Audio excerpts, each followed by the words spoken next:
Top it. There we go. We are live now. Excellent. Terrific. Well, welcome everyone. We're so glad to see you. This is GenAI for Instructional Leaders, and everything that we're doing today, you can find two places. One, you can find the slide deck here at this bit.ly, and then also we're going to put in the chat a document that has every link that you'll see on the screen, and so would invite you to check that out as well. My name is Julie Floss. I'm joining you from just outside of Hartford, Connecticut in the US. And I support school districts with generative AI adoption in a bunch of different ways, implementation readiness, change management capacity, and AI governance. And so I'm super excited to be with you today and to be supporting Logix Academy for this webinar. And I'm joined by my colleague, Justine. Hi, everyone. My name is Justine Temenis. I am in Brampton, Ontario, which is Greater Toronto area. I am a resource teacher for education technology, and then also have been working with Logix, learning and teaching a lot of fun stuff. So lucky and happy to be here with Julie to support on the back end. Fantastic. Thanks, Justine. We would love to hear from you too. So if you would, in the chat, go ahead and throw your name and location and kind of what brought you here to the webinar today. Would love to do that. Would love to have an active chat today. That just always makes things more fun. We also want to begin by acknowledging that the Indigenous peoples on all the land that we are on today. We are joining, in a virtual platform, but I know I'm personally joining from the ancestral lands of the Narragansett and Mohican people. How about you, Justine? I'm joining from Treaty 14. Mars Tavares is from the credit of the Mississaugas of the First Nations. So it's a wonderful place, and it's wonderful to acknowledge where we are and where we are coming, and hopefully positive changes of where we are going. Absolutely. And if you're interested in finding out more about the land that you are on, you can check out this website. And again, it's on that document that we are putting in the chat. So this webinar is put on by Logix Academy, and they have so many great things to offer. So you can follow them on social media. You can check out their website, logixacademy.com. And we definitely encourage you to do that soon and take advantage of what all the things they have to offer. Logix Academy provides engaging, comprehensive K-12 computer science education solutions, including robotics, curriculum, resources, and PD. So definitely head over there, logixacademy.com. And as part of their suite of services, they also offer a number of STEM products. So definitely check out those as well. I know Justine and I were just talking before we came on, and she was saying how much her district has used Logix products. And so I don't know if you want to say anything else, Justine, or that's good. Like, they're honestly great. They're if you contact them, they'll help you out. There's people behind those emails. They're not just robots or anything. So yeah, they're great products. And again, with us, it also comes with that educational PL to support you with your products, which is, I think, the best part of it. Absolutely. We're talking about how that makes it sticky, right? If you have the professional learning to accompany the products. Absolutely. We also sincerely want to thank Microsoft. Their generous support of this workshop as part of their commitment to fostering a broader understanding of AI has been instrumental. And you can go on today at the conclusion of today's webinar. If you're interested in a certificate, you can download it from the site. So again, that's on that document that we shared with you. So if you want to just go directly to the link, or there's a QR code here as well. And we'll put this up at the end of the presentation as well, in case you missed it now. All right. So let's get started. We're here today to talk about generative AI for instructional leaders. And one of the things I really want to challenge us to think about today is how to be really intentional about our use of generative AI. We're going to talk about concrete strategies for how to engage our stakeholders. And by stakeholders, I mean educators and students and families and our boards and leadership teams and community, but all of those folks. So what are the concrete things that we can be thinking about to engage folks and do it in a really meaningful way? We're also going to talk about some really practical instructional leadership specific use cases that you may be interested in trying. And finally, we're going to talk about resources. I know a lot of the leaders I talk with today are really being inundated with offers and different tools. And so really want to help you with some resources to be able to critically evaluate those tools and make some decisions. All right, so as we get started, I would love to just start and get that chat going. So wondering, I'm going to give you a series of statements and would invite you, if the statement is true for you, if you would say, true, that's me, or put an emoji in the chat, something like that, but some sort of acknowledgement if this statement is true for you. So if you are a generative AI beginner, would you put something in the chat for us to let us know? Where are beginners? And Justine, am I going to be able to see this? Yes. Yes, you will. Got But I it. will say that hopefully the lock means that there are no beginners. Okay. All right. Fantastic. How about folks who are power users? Who are a power user? What's a power user? I've never I've heard it, but So I'm power sure. users probably somebody that uses generative AI every day. It's kind of part of their routine, part of their just how they work. If you're a power user. Okay, great. So Justine, you and I will chat then. Okay. Yeah. So Justine, what would you consider yourself? Are you like a power user, or are you like in the middle? I think I'm a little bit in the middle. Okay. I'm trying to use it intentionally, and not just still tinker and play with it. But background before the chat, Julie and I were talking kind of about those environmental implications. So trying to be mindful of how I'm using it. And also, we talk about AI, and I'm sure we're going to get into it, but it helps me at sometimes, and sometimes it actually makes things a bit more difficult.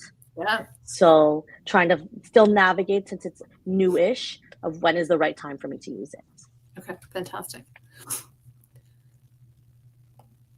Well, and I love how thoughtful you all have been, with the environmental piece, and just really kind of exploring, one, how to use it, but then also what are the other implications. So I think that's a really important piece of the engaging stakeholders piece, right? Because people come with all kinds of understanding around generative AI or a lack thereof. It was really interesting. A couple of weeks ago, I reached out to my friend group. It's a group of parents. I was building a resource for somebody for parents. And I just texted like a whole bunch of people and said, hey, if you all were going to be asking questions of your school about generative AI, what kinds of questions would you want answered? And there was no response for like 3 days, which is very uncharacteristic. And finally, after like 3 days, like one of my brave soul friends wrote back and said, can you give an example of what type of question I would want to ask? And I was so kind of taken aback by that, because, generative AI is like my whole, existence in terms of professional work. But there are so many folks who are still really new in this environment and don't have the AI literacy to even know what to ask. So a big part of engaging your stakeholders is really making sure that people have that AI literacy and can engage in meaningful dialogue with you. And there are a few different ways that you can do this. And I'm going to go into each of these in a little more detail. But one is to really use data to build productive urgency. And the reason I say productive urgency is because you can build, there are some really good things about generative AI, and there are some really not so good things about generative AI. But I think there's a way to build understanding and to build dialogue without necessarily having fear sort of take over. So urgency without panic, I think, is what we're going for in terms of productive urgency. The other thing to meaningful engage folks is really around connecting what matters to them. So, we talked about the environmental piece. For some folks, that's the really driving force around how they feel about generative AI. For other folks, it's around efficiency. For other people, it's around equity and bias, right? And then other folks, so there's all kinds of motivations, and we'll talk more about motivations in a second. But really connecting generative AI and the discussion about that to what matters to the people that you're talking to is really an important way to engage them. And then finally, involving them in the work. Well, let's talk about how to do those things. So in terms of using data to build productive urgency, research is still emerging and still very nascent, but there's a lot of data that folks are starting to report, and we're starting to see now 3 years worth of data from folks like the Microsoft Work Index report, right? Common Sense Media, Cengage, right, has now these folks have all released like 3 years worth of data, so we're starting to see kind of some real trends and real differences. Productive urgency around the job market. LinkedIn saying that 70% of the skills will be different in just a few years. Equity, right? Like low poverty districts are far more likely to provide professional learning for teachers than high poverty districts. Thinking about employability and that career readiness piece. Cengage recently came out and said, there's a big difference in last year's results and this year's results in terms of new grads who are able to find positions. And then finally, that social emotional piece, right? AI companions having more of a place. Kind of surprising numbers from Common Sense Media about how many students are actually using AI companions and those who are using them for social relationships. So there's a lot of data out there now that you can use to build productive urgency and as a starting point to have conversations around what the current state is, what you want it to look like, and how do you bridge that gap. In terms of what matters to stakeholders, one of the best things I think that folks like, or at least find most helpful, is to make that visible. And I think, building an empathy in terms of what your stakeholders, what matters to them, is a really good way to figure out how to serve them and how to start those conversations. So this is a map. It's just a mock map. I just kind of plugged a few things in, so it's not complete. But you could certainly replicate this in your community as well. Identify who your stakeholders are. What are their needs?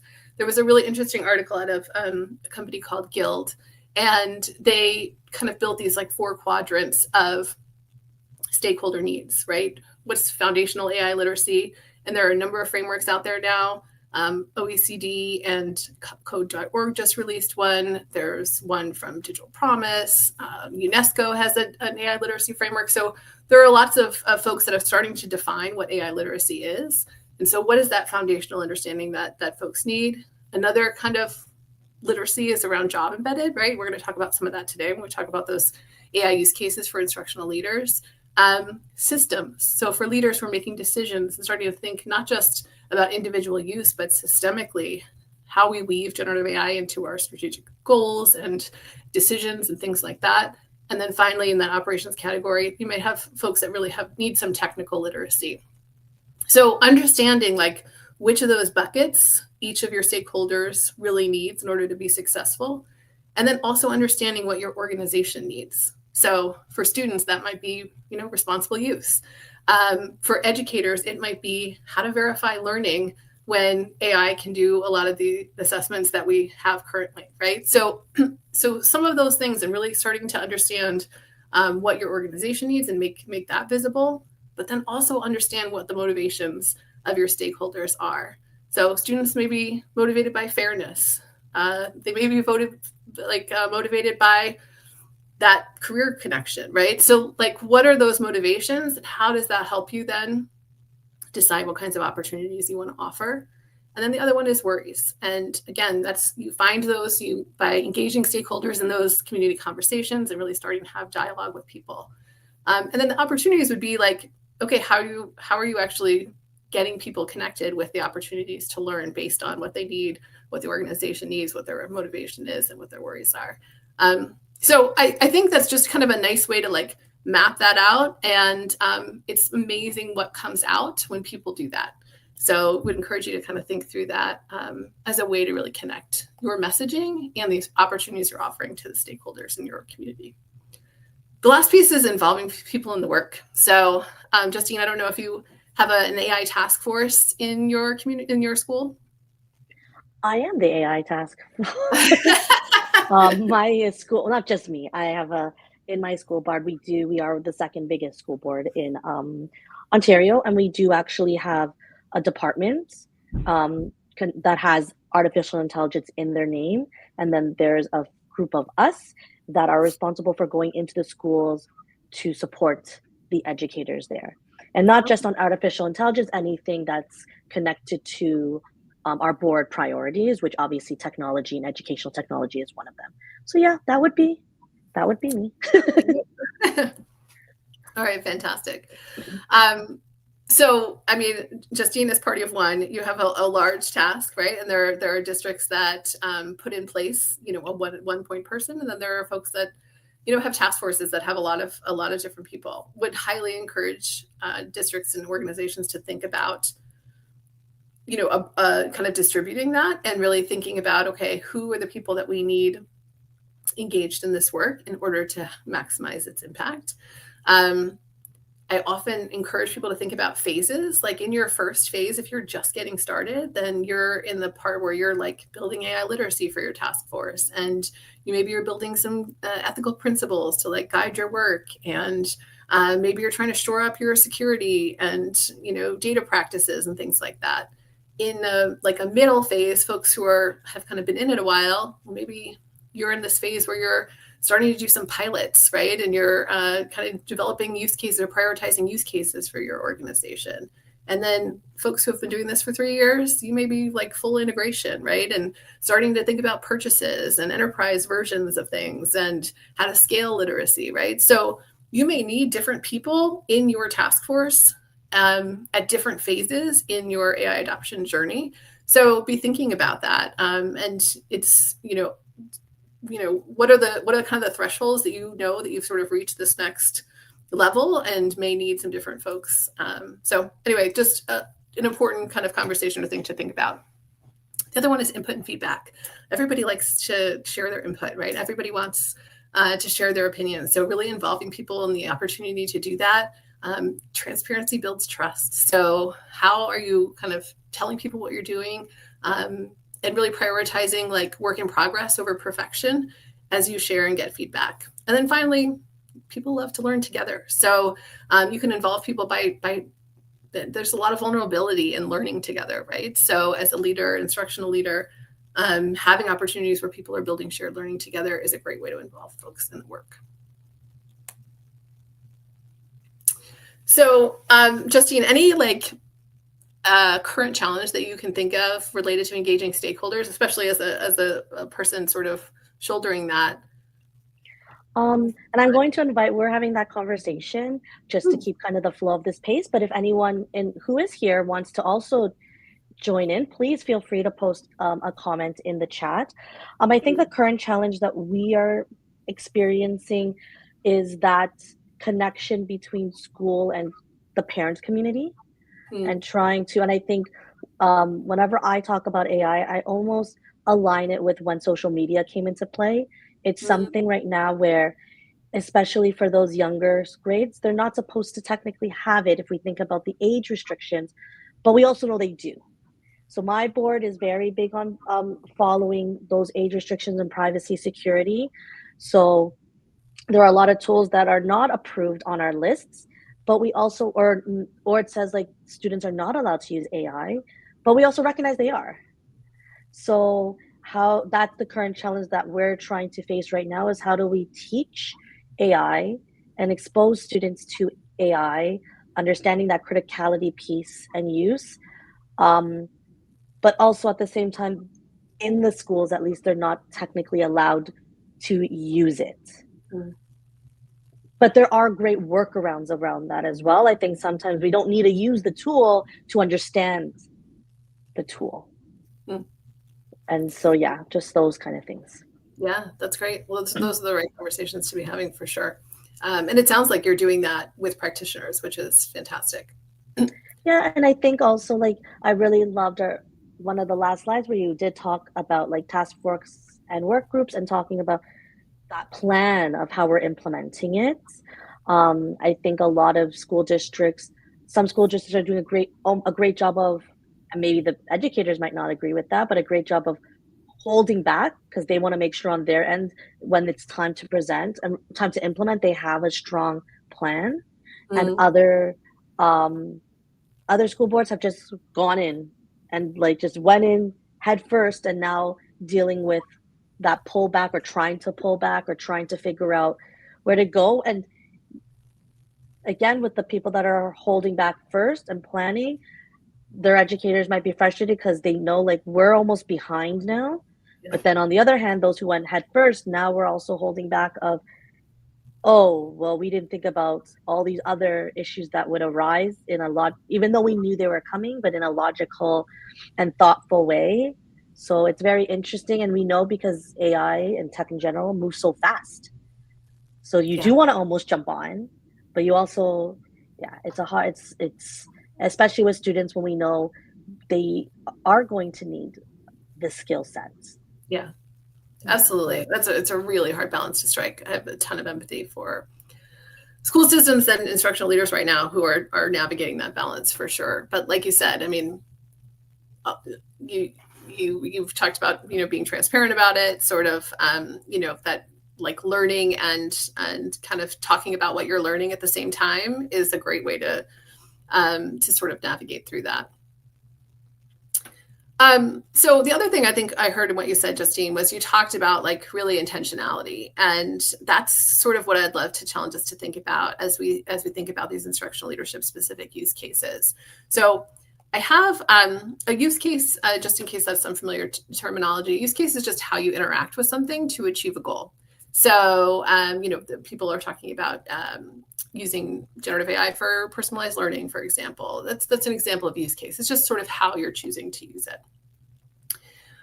So one of the things I think a lot of people talk about efficiency, right? That's in the beginning. That was all that what we were talking about, was that efficiency was the goal, and I think certainly in business and industry, you hear that a lot more. I think in education we tend to be have like a lot of different goals, right? And so wanted to share. This is something I shared with a group of technology directors that I was talking with a couple of weeks ago, and the reason that I shared this question around what is your goal is I think sometimes we talk about like what is the problem you want to solve, and that's important. Like you definitely want to use generative AI to solve a problem, but it doesn't solve all problems, one. And two, especially as a leader, a problem that you want to solve might not be the same problem that a classroom teacher wants to solve, or a director of technology wants to solve, or your superintendent wants to solve. And so it sort of pits us maybe a little bit against each other by thinking in those terms. Versus if you say, what's the goal that I want to realize, or what's the change I want to realize? Most people are sort of united under those goals, right? You have goals for your school board, you have goals for your school. As a classroom teacher, you have goals around learning, right? Those are sort of uniting types of things. And so, these are all different ways that you might have goals. You might have goals around increasing accuracy. So if you have a lot of like data entry, for example, AI might be a great way to like improve the accuracy of whatever it is that with that human error could, like, it might improve the human error around data entry, for example. It might bring consistency. So you may have a lot of people that do the same thing. And so generative AI or AI might help you build consistency in practice. It might help with collaboration, unsiloing work, right? And sort of thinking about decision making across departments. There might be goals around cost savings, right? I was just talking to somebody who's trying to use generative AI to redo their high school schedule. And the cost savings was like a huge part of their goal. Experience. So AI might help you improve the experience of whoever the beneficiary of what you're doing is.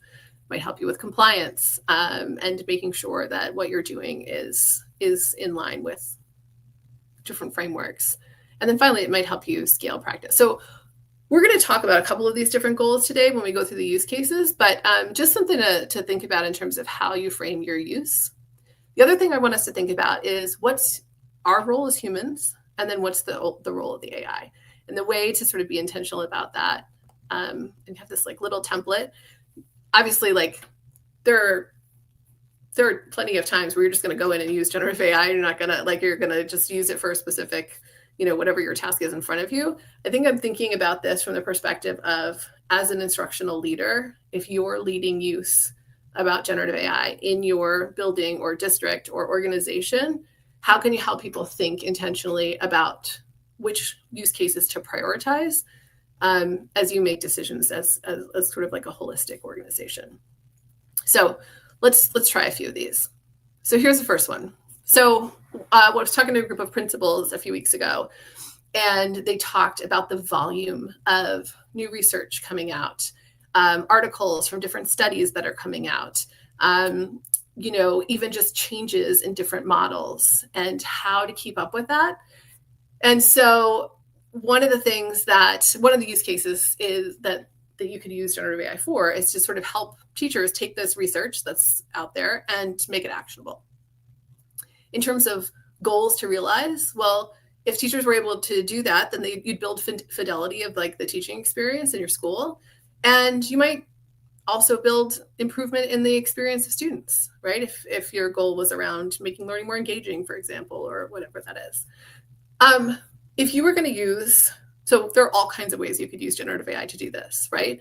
You could go into Copilot and give Copilot a few examples of articles and ask for a synthesis.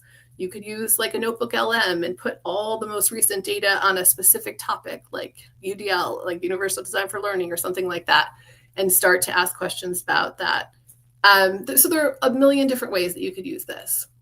But really important, before you start deciding what that is, like how you want to use it, think about, okay, well, what are the benefits of AI? What does it do really well? And then what are some of those challenges? So AI like synthesizes research super quickly. It can take research and translate it into like classroom strategies. It can make research language, which is also usually pretty dense, and make it really accessible. You could explore different perspectives that when you read the research, you might not consider. And you can see patterns across research. So if you put a whole bunch of studies in together, you could see those patterns. But here's what it doesn't do very well. It doesn't know what will resonate with you personally as an instructional leader or with the teachers in your building or your district. It doesn't have context for the people in your organization. It can hallucinate or misrepresent content. It may make like strategies that aren't matched to your philosophy. And it doesn't really know your goals or your budget constraints or your priorities as a school or a district or school board. So all of that to say, right? And that some of this is obvious. But when you go then to look at how you want to incorporate generative AI to have this impact, like what you can do with that information is decide, okay, well then if those are all the things that AI is good at and that AI is not good at, well, this allows us to actually build a workflow and to really intentionally say, okay, here's how we're going to use AI. Here's how here's the part that I'm going to do as an instructional leader. And then as an educator receiving the combination of those two, here's what their role might be. So just something to think about in terms of that intentional role. Justine, I want to kind of go back to you and thinking about what you just heard in that use case and the intentionality and all of what you shared already in terms of how intentional you have been in your district. Does any of that resonate, or is there anything that you would push back on? No, I think that was exactly what I would think in terms of like research and actionable. Again, AI is not human. So, and also like you said in your last one, it's picking up on patterns. So depending on what the data set is for that AI, the pattern might not actually make sense for what you are looking for. Of course, if we prompt more specific, maybe you will get a more specific and more tailored results. But again, it's going back to what I kind of said about sometimes AI can help, and sometimes it makes it more, if we're talking about efficiency or time, it actually takes more time because I know the answer I'm trying to get out of it. Mm-hmm. And then I get the answer it gave me. I'm like, oh no, I need it more tailored, more specific. And I'm actually spending more time. But again, I think that also comes into play with practice and understanding AI and building your AI, especially if you have ones that you're logged into, because it kind of does start to follow your own patterns of things. I really like what you have right now. I love a good flow.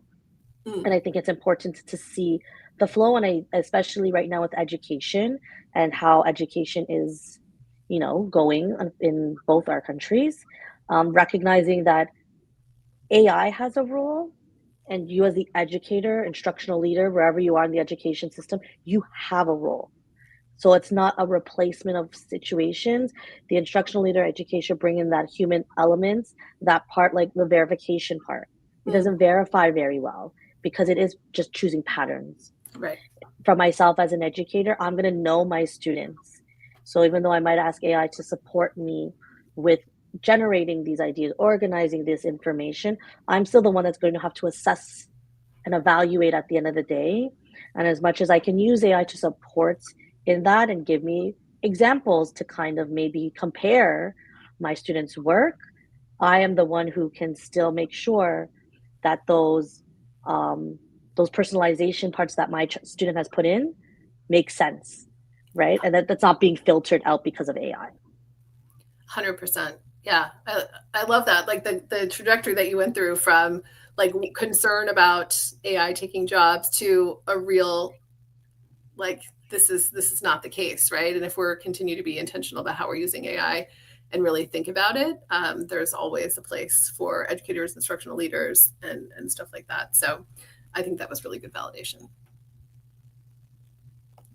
All right. I did include just a prompt. So I'm a big fan of the craft prompting framework. So just in case, there are a million prompt frameworks. So definitely go with one that works for you. But I just thought in case you wanted to try this, it's included in that document that we shared. So if you wanted to try it on your own, you could.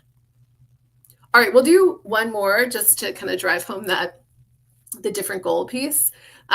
So I was talking to one principal, and he said, well, I just upload my notes and generative AI just writes my whole observation feedback for me. And I said, well, that must save you a lot of time. And he said, yes. And I said, what do your teachers think about that? And he said, oh, well, I haven't really talked to my teachers about it.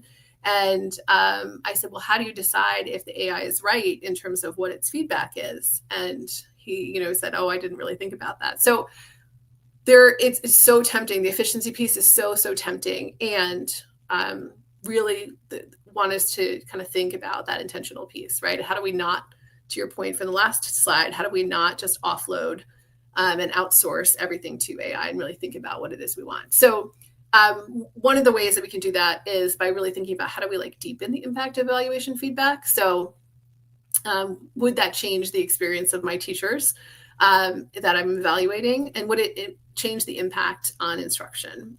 Those would be sort of my potential goals. So anyway, these are all the things that generative AI can do in terms of the pieces that might be a challenge. That trust factor is a really big deal. And so I would want to have a conversation with my teachers before using AI for feedback and to have a conversation. Hey, here's how I'm thinking about using it.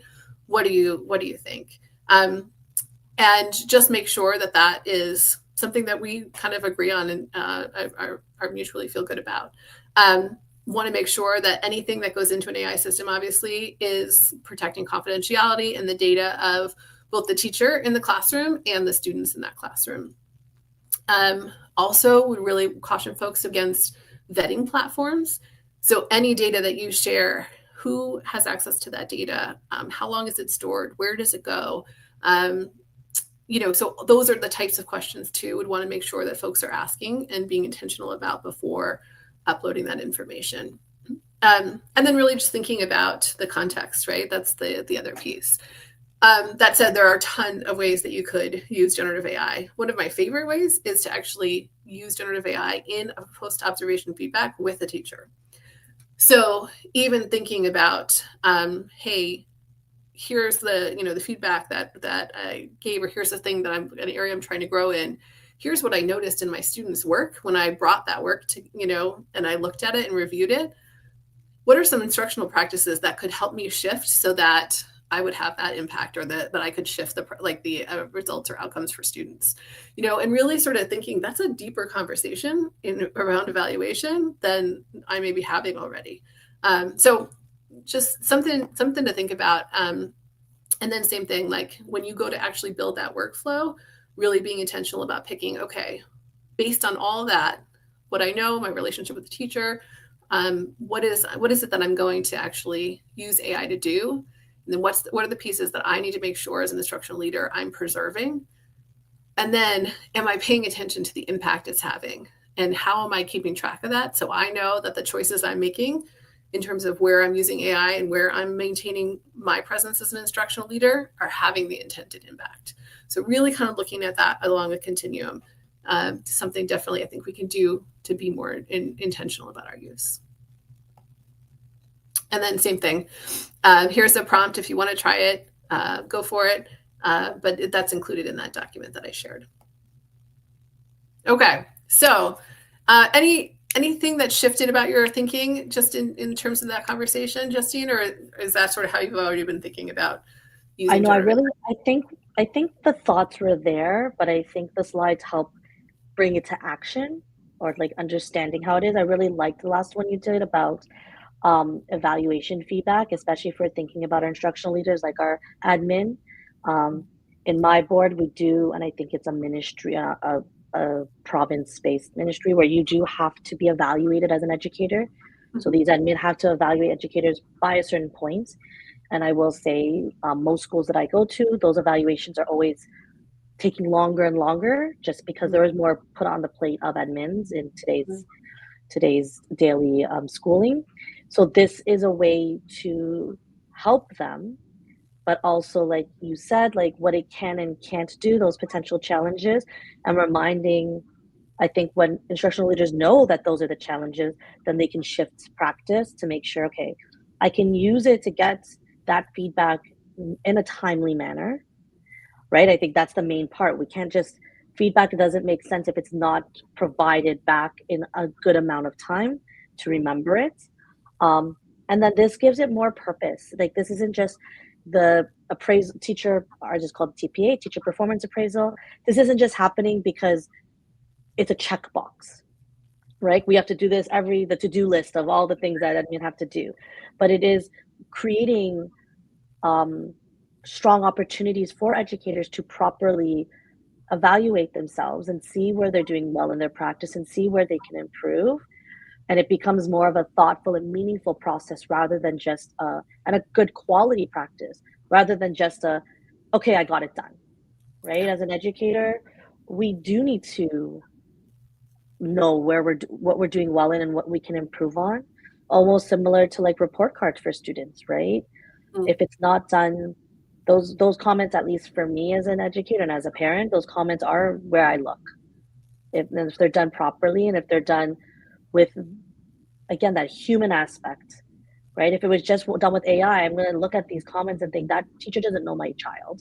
Right. But this was probably done by like something else. It's generic.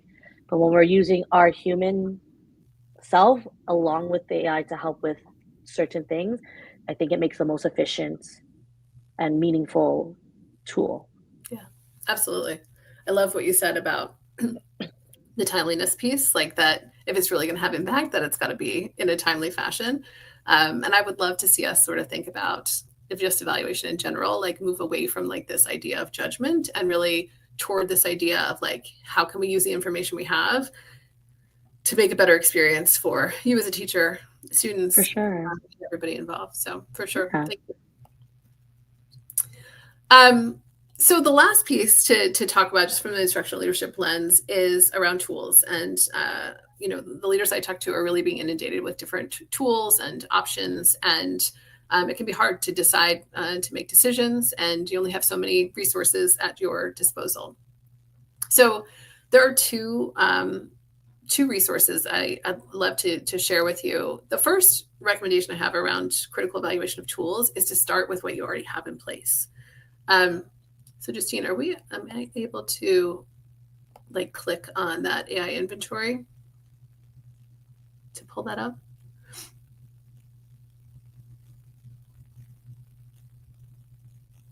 Do you want me to pull it up and share it? Do you mind? No worries. Hold on. So I the will first. present my screen. Oh, thank you so much. Second. No worries. Just trying to find. Sorry. No worries. I'm just like, you're also like learning. Like I've used obviously with the platform, but it's like I just want to show that tab, not all my tabs. One of those. Do you see it? Not yet. I just see us. Okay, hold on. Add to stage. There you go. Now let's see if it loads. You are a miracle worker. Thank you. So this AI inventory, and if we get it up on screen, you'll see it. If not, I'll just kind of walk us through it, and we can go back to the slide deck, so no worries. But this is something that my colleagues at Compass Education and I created, and it's basically a way to just catalog all of your tools. And I would highly recommend that before you start purchasing anything, that you really take stock of what you have. And then there are a series of questions here to answer about each tool. And it's everything from, what's the name of the tool and what are its terms of service and what's the data it's capturing, to how is it being used in our school board and our district.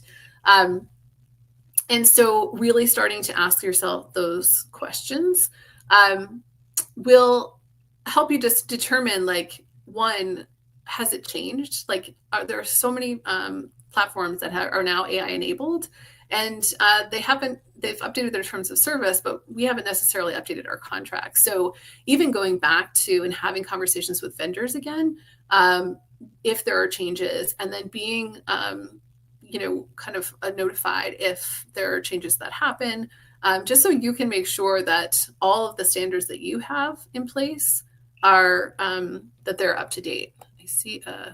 Oh, thank you so much for putting that in the chat. Yeah, I don't think it's going to work, but hopefully people can see it. Yeah. But I think it's a nice, really easy tool, and you can continue on the slide. I think it's that idea. I'm going to just stop mine. You can share yours again. It's that idea of transparency as well, especially when we're talking about the educational world. Did it stop sharing? Hold on, stop sharing. That educational world, and like for some educators, it is what is approved, what isn't approved, what are we allowed, and for us as for the instructional leaders, that's kind of like that kind of AI inventory helps you to see, like, okay, it follows the criteria that we are doing, so we can approve or not approve it, or use with caution. I know some boards do that. Yes, absolutely. And those decisions are directly informed by not only those terms of service, but also this document on the left, which is the AI risk categories. So I think it's also, important to kind of understand that. So this is kind of a categorization that the EU AI Act has made. But I think it's a really useful thing for schools to kind of understand that when we talk about tools and levels of risk, we're actually not talking about the tool. Well, there are, I guess, two things. One is how the AI system behaves, and then two is how the humans behave that are interacting with it. And we talk a lot about how the AI system behaves, right? We talk about hallucinations and bias and those kinds of things. But I think it's a harder conversation to talk about how the humans behave who are using it. And that's really what the risk categorization is all about. So minimal risk AI are things like, your spell checkers and like image generations in, Google Slides or in PowerPoint, right? Those are not things that have any influence on learning outcomes. So you want to inventory those, but you don't necessarily need to do any additional, oversight of those. There may be teachable moments, right? Like a lot of those image generators, you may still be able to have a conversation around bias and things like that. But in terms of cataloging, but limited AI risk are tools that really interact with people, but they don't make decisions that are going to impact their lives. So like a frequently asked questions chatbot, or a virtual assistant that's like helping you find library books or something like that. Those are limited risk. Students should know that AI is using, like, the tool that they're interacting with an AI. But other than that, they don't need necessarily a lot of additional pieces in terms of governance. The high risk AI, that's the part where you really want to start to think about the human oversight piece. So this is a tool that's like making decisions about either opportunities or access or lack thereof for students or people, like could be involved in an employment decision, right? Or who gets access to different insurance plans or things like that. So you definitely want to document those tools. You want to make sure that there's a human in the loop on that. And there's a great example in Massachusetts last summer. The state of Massachusetts, for their state testing, was using a high-risk AI system. Then it was grading state tests. And a teacher was reviewing her students' test results and noticed some irregularities. And she sort of escalated up the chain, and they were able to make those corrections. That's a great example of how human oversight allowed that system to be in use, it just needed that layer, right?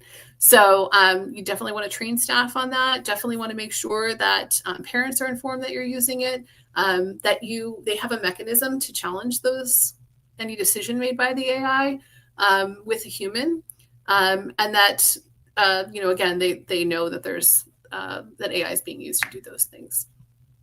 The last one is just prohibited AI. So anything related to facial recognition, emotion tracking, anything that has like real-time surveillance, anything like that.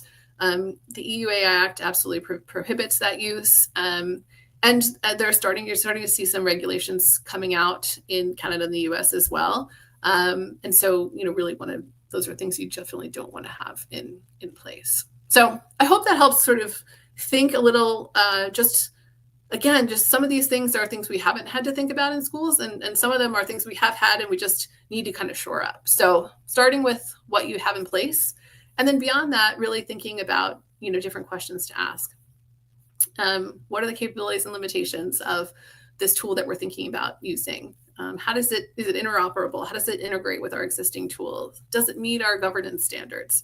And by governance standards, I mean things like, is it FERPA and COPA and SIPA and compliant? Is it compliant with all of the legal regulations that we are responsible for in school systems? Does it talk about, can it say that it does regular bias testing, and can it share those details? Can you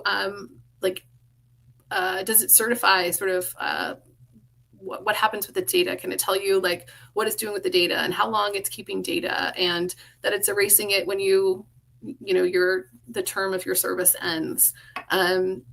All those types of things are part of your governance standards, and you'd want to have those articulated and be able to then go to vendors and making sure that they're in compliance.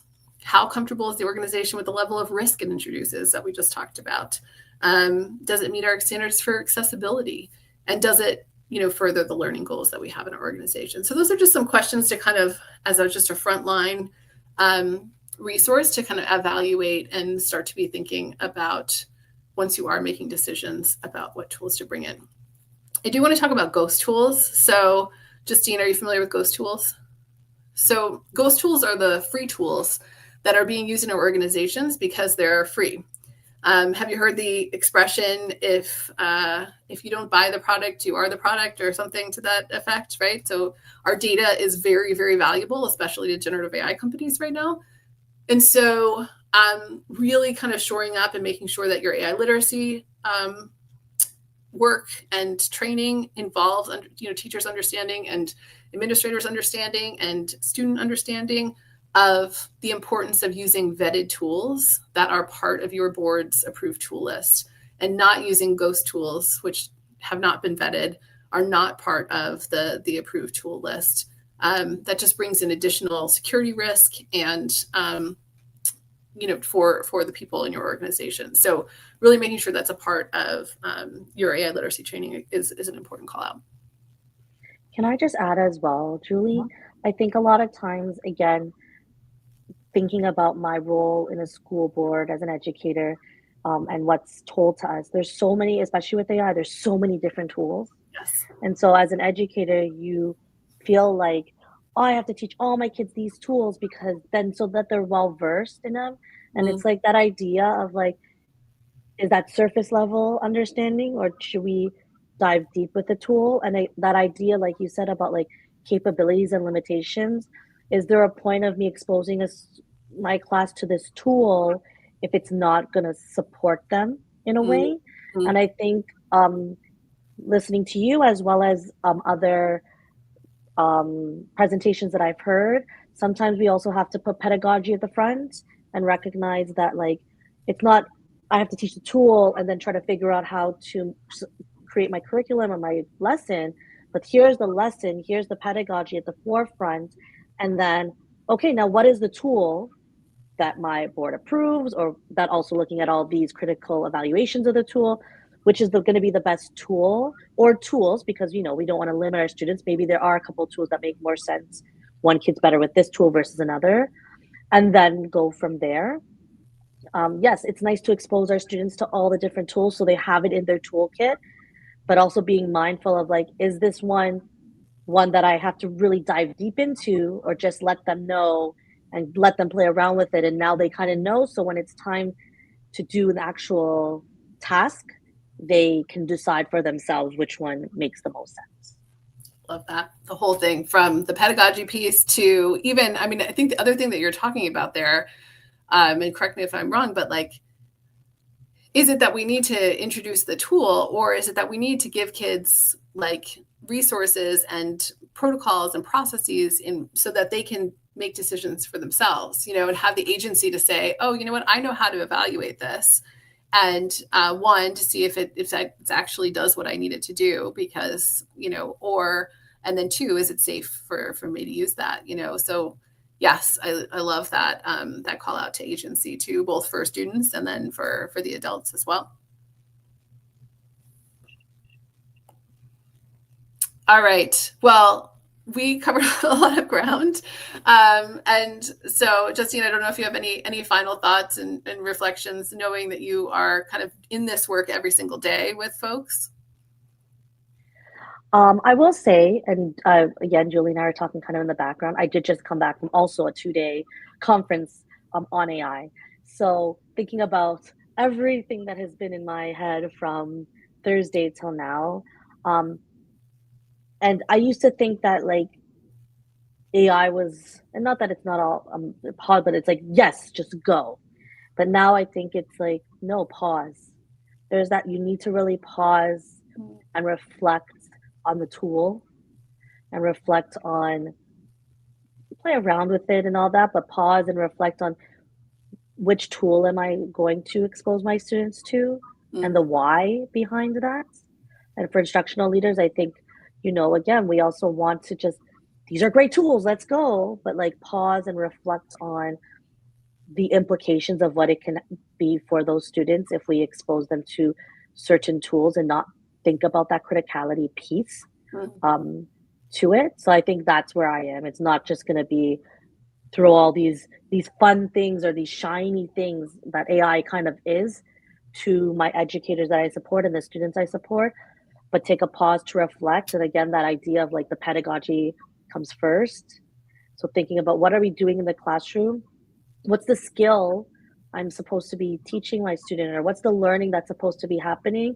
And then go into my toolbox and think, oh, this AI tool could be supportive, this AI tool could be supportive, and let's help the kids with that part of Mm-hmm. things. Love that. Yeah, absolutely. I think that's fantastic. I think the pausing piece is something that I would agree with in terms of what I used to think. Like I used to feel this like pressure, right? I feel like there's such a gap right now between industry and education, and that's always a gap, but I feel like it's larger than it usually is. And so I think I used to think that that was something that needed more closing, I guess. And now I think that intentionality is a really good thing, and I think I sort of trust us to close that gap at the speed of trust, um, in a way that I think I was feeling worry and pressure to do more quickly. So and I think a lot of that has to do with the intentionality and the of educators and how they're approaching this. So absolutely. Well, Justine, it has. Ooh, I got ahead of myself here.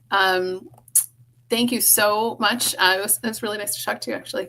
Justine and I are new to each other, so even though, so it was nice to talk to you today. So in the course of our conversation today, we did a couple of things. We talked about concrete strategies for engaging stakeholders. We talked about some practical use cases for instructional leaders, and we talked about critical evaluation of tools. If you have questions, my email is in that sheet, so feel free to follow up with questions. We do really value your feedback. And so if you are watching this later on, even, I would love for you to take a few minutes and fill out the survey and give us that feedback. Logix Academy is doing a whole bunch of work for and workshops for computer science, and have expanded it from computer science education week to month. So definitely invite you to check out some of the other workshops that are going on. They're very, very exciting. If you need any support or things that we can follow up with, feel free to reach out to events@logixacademy.com. And I think I missed a slide thinking, there we go. It doesn't want to stay. Sorry. Here we go. We also just want to sincerely thank Microsoft. Their generous support of this workshop and commitment to fostering a better understanding of AI for all of us is super appreciated. And again, if you go through this workshop and you want to download a certificate, feel free to visit this site to do so. So thank you so much for joining us, and have a great rest of the weekend, I guess. Thank you, everyone. Hopefully, you're leaving and sliding into the next presentations, whichever one you have chosen. There's some really great ones. We'll stay on for the next 5 minutes-ish. If there is anyone that wants to share a question, ask a question, share anything, we're here. Support. I have also posted a lot of different links in that chat. The main one really is the slide deck. And then the resources, everything else is kind of within the slide deck and the resources. But yeah, no, I think that was a really interesting conversation. And I think a really important one for not even just instructional leaders, but like educators, to almost that accountability piece. Make sure your instructional leaders are being accountable of it's coming. It always trickles down, right? It trickles down to the students and what's best for the students. And as teachers, we're that middle person to be like, all right, cool, but my student needs this, this, and this. How can we support in that way? Yeah, absolutely. Love that advocacy for sure. Cool. Yeah. Well, thanks so much, Justine. All right. Okay. I think I'm just looking at time. We'll finish up in, let's say, 30 seconds in case anyone wants to come, so that we know everyone's kind of walking their way to their next one, so they're right on time. And yeah, let us know how we did, what more you want to learn about AI. There's so much to learn and so much to do. So much to learn. Do you have a favorite like go-to resource or like newsletter that you read? No, right now we're really just trying to kind of like my job, gets to test out the different like AI tools. My department is kind of that AI group that not chooses, I guess, for lack of a better word, but my department is the ones that we are the first ones to get the AI tool and pilot it out. And but I mean, at the end of the day, it is the uppers that decide, the people higher up that do decide whether it goes through or doesn't go through, oftentimes based on the safety and privacy issues. But yeah, hopefully I don't see anyone in the chat. So enjoy the rest of your day with our summit. Bye, everyone.